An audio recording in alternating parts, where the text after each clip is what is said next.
Hello and welcome to Book Talk. Today I have the pleasure of introducing you to debut author Jenny Erlingsson, and we're going to talk about her brand new book, Her Part to Play. But Jenny, before we do that, do you want to introduce yourself?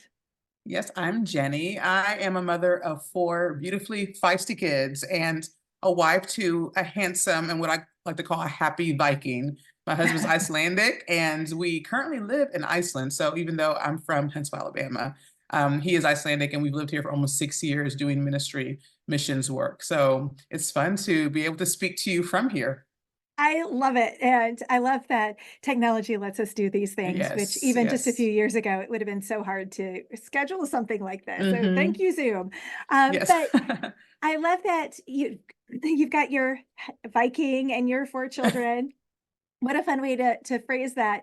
But you're doing ministry in Iceland. So what does life look like for you on a day-to-day basis?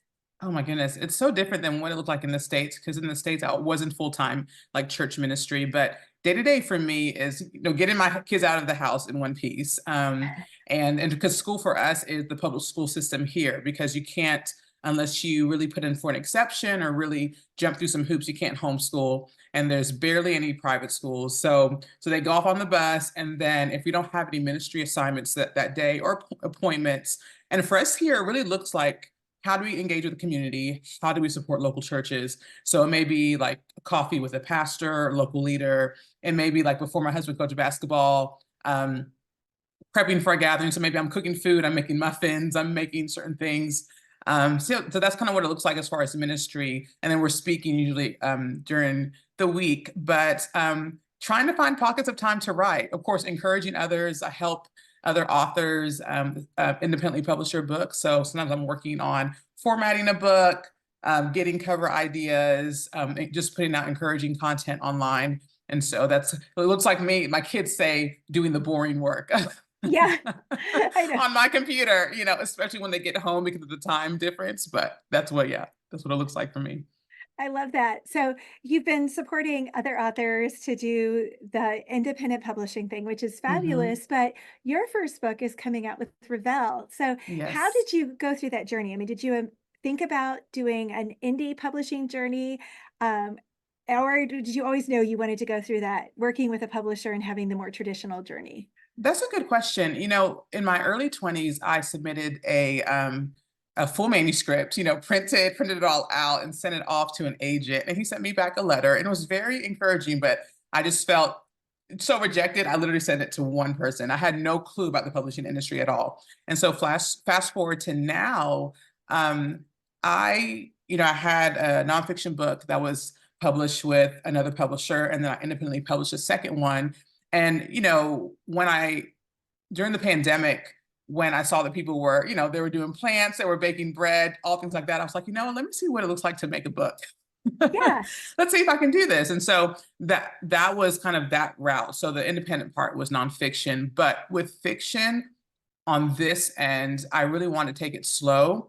And so even though I knew I could try to work on independently publishing, I wanted to go through the process because now I felt like I was mature enough to allow the gatekeepers, if you will, or just the people that are in places to make sure what's released is marketable, that people want to read it. I wanted to learn. I wanted to improve my craft. I wanted to be better at it. So I definitely, my intention was a traditional route, but really for that learning process and to get better in my book. I love that because sometimes authors they're not patient. They don't want to go Hmm. through the process, or they don't understand the role and the purpose of going through the process. And it can be so easy just to get impatient and be like, no, I Yeah. don't want to take the time. And it can be very long. It can be a very drawn out, frustrating process for people. So I understand that. So to see and hear you say, okay, no, I really had the intention of learning the craft and going through the gatekeepers and learning the process. So tell us a little bit of your journey to Her Part to Play. How did you have the story idea? Oh, that one actually was influenced, but it didn't seem like it because the genre is different. But it was influenced actually by The Chosen. Actually, I was just watching The Chosen, and those early years of it, they were showing so much behind the scenes information and content. And so as I would see even other actors or other influencers or just people, background actors coming in, interacting with the actors and the crew, I began to think, what kind of relationships develop between and friendships develop between these people who are with each other all the time? And, you have more focus on hairstylists and makeup artists. So I thought, okay, what would it be like for a makeup artist who is in an actor's face, all day long, or at least for several hours? What would, come about there? And what if that makeup artist really wasn't a fan of that actor? But she Yeah. has to be there and he has to be there, right? Because he's on contract. And so what kind of, tension and sparks could be produced from there? So that's kind of where the genesis of that idea came from. I love that. And you wouldn't expect that because The Chosen is No. set in like 100, 33 AD. Yes, yeah. And I'm not writing biblical fiction, even though I do have biblical fiction in my nonfiction books. But this is a contemporary romance. But it just really got my mind, yeah, going with that. I always love hearing people's, what was the what if that got the story spark going. So you've Hmm. got this character who's makeup artist and kind of in the face of the hero. What kind of research did you have to do? Did you watch a lot of influencers who are doing makeup all day, or how did you kind of dig into what it would take to live in that space? In that industry. No, actually, I don't think I did as much as far as like, the influencer so much, but would read a lot about what it was like on set, about what it was like in a makeup trailer and some of the technical parts of it and that interaction between like the ADs and the other crew with the makeup artists. I also asked questions of a few people that I met who were makeup artists. And then especially too, when my sister and my brother got married, 2 years ago, I sat in the chair of a makeup artist and just began to talk to her, and she had worked on some sets. And so really kind of what she said helped confirm what I had already been gleaning, so which was really great. And so that was kind of fun to see. And I'm actually hopefully is going to work out. So going to be interviewing a few makeup artists as I'm promoting the book and just talking to them about what it's like for them, their faith journey as makeup artists, which is fun. I love that because I think there's something really special about people who operate in those kinds of spaces Hmm. because they're helping us feel our most beautiful, which sometimes can really call out what God has already placed inside of us, Yes, but that yes. we don't see. And so I think sometimes people feel like, oh, this is superfluous. I'm not doing anything that matters. And to me, I'm like, no, you're actually doing something that Yeah, matters so much and so deeply because you're helping people see themselves in a way that they just might not be able to yeah. see. And so I think it's such a cool calling, if you're in makeup or hair or even clothing, because you're Hmm. helping someone feel more beautiful or more worthy Yeah. than maybe other people have spoken over them. And so Yes. that's really fun that you're going to be talking to them about their faith journeys as well. Yeah. So tell us a little bit about, is there a theme to the book? Her part to play. Was there something that God was working in you as you were writing it? Because I know sometimes the theme is something God's working in me first as he's working Yes. it in the characters. Yes, I definitely love writing books that are, that anchored in what God is working out, or when I speak, what God is working in me. But I think it's like what you were just talking about with like the makeup artist, for instance. I mean, like we watch the movies, we watch the final products, but we don't know all the work that's been going on behind the scenes and the people involved. And so I think that part of it, of her part to play and the part that she carries on the set, in her community, and eventually, in the life of the hero, it's really significant. And sometimes we fail to recognize what are even stepping into the room. But if you're a carrier, of Jesus, and you're shifting the atmosphere when you walk into the room.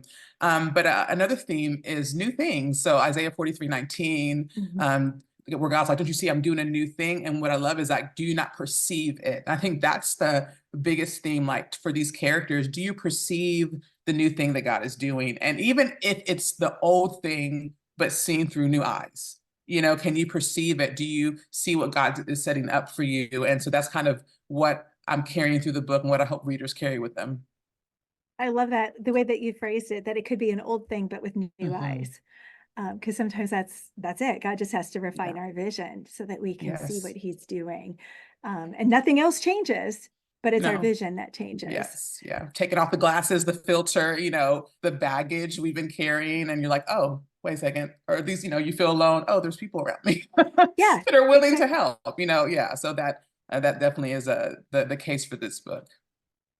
So, how did you first know that being a writer was part of what he was calling you to do? My parents would tell me when I was younger that I would scribble on everything. And as that continued as I got older, writing poetry, songs, classroom assignments. But I started writing stories and really kind of thinking about the plot and the setting um, as I played with my Barbies. And I think out of the overflow of reading, let me say that, out of the overflow of reading tons of books, Nancy Drew, Mhm. Sweet Valley High, Babysitter's Club. I was a child who would be outside all day playing, or the next day I'd be inside all day reading like 3 books in that day. But I had these two Barbies. I think they were the Christina Barbies, I think, and so they were twins, and Okay. so they became the main characters in this mystery series that I started writing. So, but yeah, that just continued. I mean, and writing just has always been a part of whether it's Bible study curriculum, whether it's my concentration in social work with grant writing. Writing always kind of found its way, and it's just what I consider my fingerprint of worship. So that's kind of like has been this cultivation of even my relationship with the Lord, of just writing things out to Him, and so that's continued. I love that. And I love the way you phrased it, that fingerprint of worship. Because there have been Hmm. times I've said, people are like, well, why do you write? And you've got so much else going on. I'm like, it's like Eric Liddell in Chariots of Fire, where he says, I feel Yes. God's pleasure when I run. I'm like, I feel God's Yes. pleasure when I write. And it's just part of how he's wired me. And so Yeah. you might think it's crazy, but to me, it's part of I'm not fully Kara if I'm not writing. But Yes. there are seasons that it's not as easy to do, but Mm. it's still, if I'm not writing, I'm thinking of story ideas, and Yeah. it's just kind of, it's always there. So when, if you were going to go back, and I know this is your first novel, but it's not the first book you've written, and it's not the first time you've kind of been starting the process, what would you go back and tell yourself when you were starting this process? Is there any nugget you would go back and tell Jenny as she was starting to think about writing and say, okay, based on what I know now, here's a nugget of wisdom I would tell you back then? Oh, it's not about turns, it's about timing. I heard a minister speak that, and I think that's what I heard that after the fact. So if going back, I would definitely say that to my younger self. It's not about, oh, maybe it's my turn now to have this opportunity. I have this book, so therefore it is my turn to be a published author. No, it's about God's timing. And that's beautiful because God's a good father and he's going to put things in place. And so, and I would along with that, go back and tell that girl who got so disappointed with one rejection, learn the craft, then Mm, dig deep into the publishing world and form connections and relationships and learn the craft at an earlier age. And like I think that's what I wish, but I'm so thankful that God is a redeemer of time and all the access and technology that we have now, where I'm able to learn those things and learn from people like you over the internet, across the ocean. I can still be learning and growing. So it's a yeah, beautiful thing. it is. I love that. And I wrote down, it's not about turns, it's about timing. One of them that I've always latched on to is don't compare your chapter 1 to someone's chapter 20. Oof, yes. Because we do Yes. that. And Mm-hmm. comparison is just it's a stealer of joy, It because is. you don't know all the things I've had to do to get to here. And I don't know all the Yeah. things you've had to do to get to where you are. So, like, if you win the debut Christie, I want to be cheering for you instead of going, but why not me?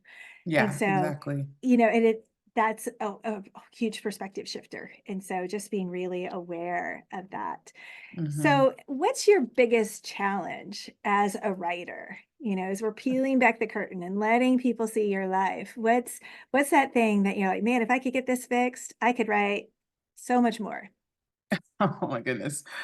Because we can't fix our kids, right? Or we can't Yeah. fix the family aspect, so that that has to be off the table. Can't right? Because of course there's more writing consistently. Because even though my kids are at school, there's so many other projects that I work on, and I think the biggest challenge actually is now. It's the debut novel's coming out, and so working Yep. on another project, and it's like thinking, how did I get to this first one? Like there was so much momentum and like passion, and the passion's still there, but like now there's all these other things at stake. Now I've got a manuscript, that I'm going to compare to this finished product of a book, So I think the Hmm. challenge is actually now.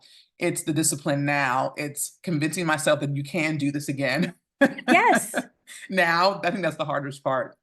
No, and I think that's really honest and fair because I think a lot of people are like, oh, once you've got that debut contract and that debut novel, it's clear sailing. And it's not. In some ways, that first one's the easiest one because you have all the time in the world to craft it and to Hmm. get it just perfect.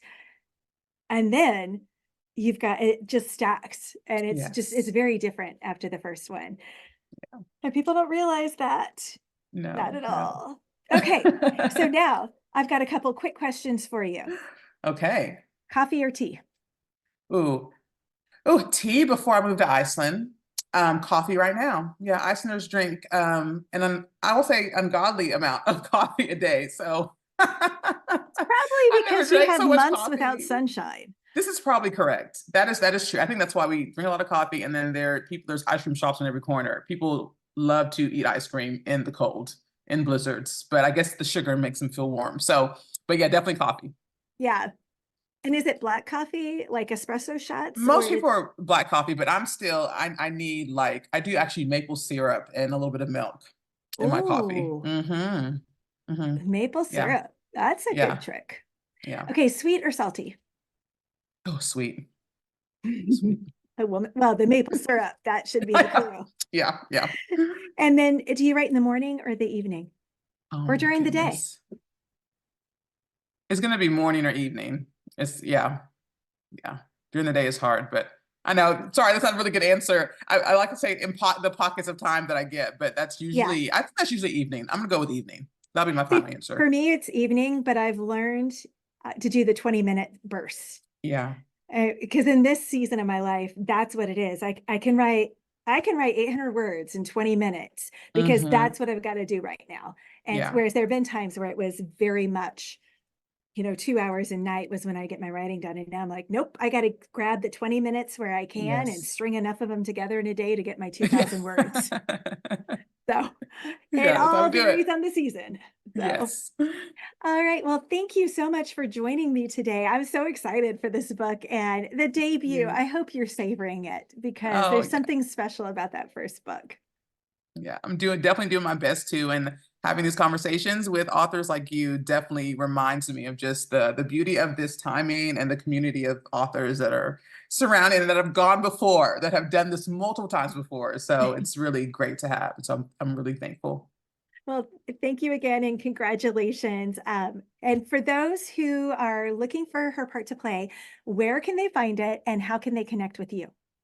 You can definitely find it at your favorite book retailer. Of course, with Baker Bookhouse, you'll get 40% off and some pre-order goodies. But I think to find all the links, to find all the social media links, I like to invite people to the warmth, the porch of my website, basically. So when the social media streets get crazy, come on over to jennierlingsson.com and I'll meet you there. All right. Well, thanks again and congratulations, Jenny. It was great to have you on today. Thank you, Kara.